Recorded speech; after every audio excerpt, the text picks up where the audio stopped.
Pagdating sa forma, hindi nagpapahuli ang X-Force GT. May signature dynamic shield design ito sa harap. Full LED headlamps at masculine na body lines na nagbibigay ng sporty at right look.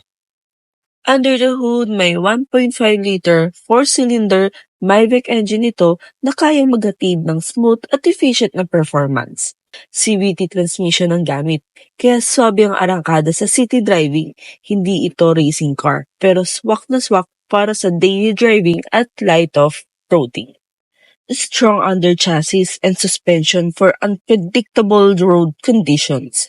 Meron din itong 222mm ground clearance. Also, 18-inch two-tone alloy wheels.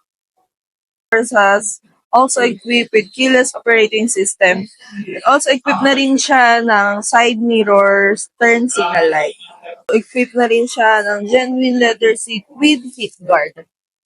Ayan. Siya ng melange fabric center panel. So, ito naman ang kanyang steering wheel. So, equipped na si Mitsubishi GT ng adaptive cruise control. And also, meron din siyang hands-free button. And meron din siyang 3-spoke leather wrap.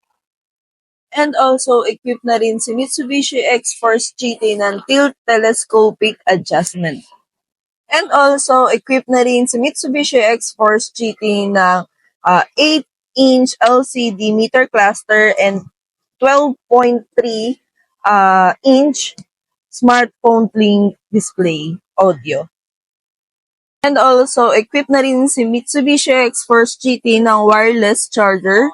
And also, meron na rin siyang 4-drive mode, which is normal mode, wet mode, gravel mode, and mud mode. For safety features, meron tayong 6 airbags dito kay Mitsubishi X-Force. And also, equipped na rin si Mitsubishi X-Force ng Yamaha Premium natin, which is meron tayong 8 speaker dito kay Mitsubishi X-Force. So, let's go here for second row Mitsubishi X-Force. Ayan. Meron din siyang aircon dito sa center natin, and also meron din tayong charging port, which is Type A and Type C. The back of Mitsubishi X-Force, equipped siya ng hands-free power tailgate with lift sensor.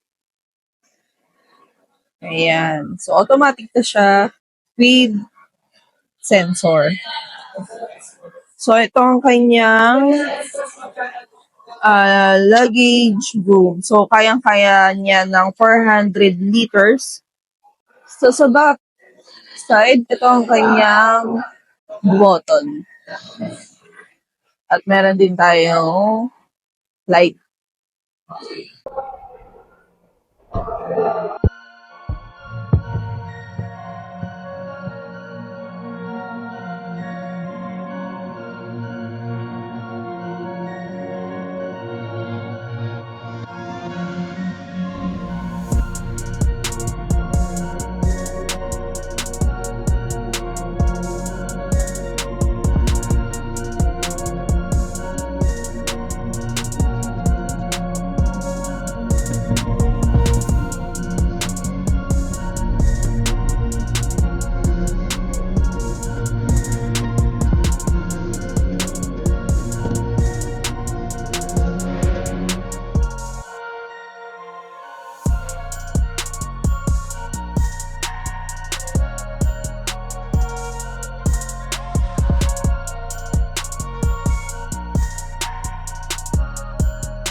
Kung bago ka pa lang sa aking YouTube channel, huwag kalimutan mag-like, share, at subscribe dito sa aking channel.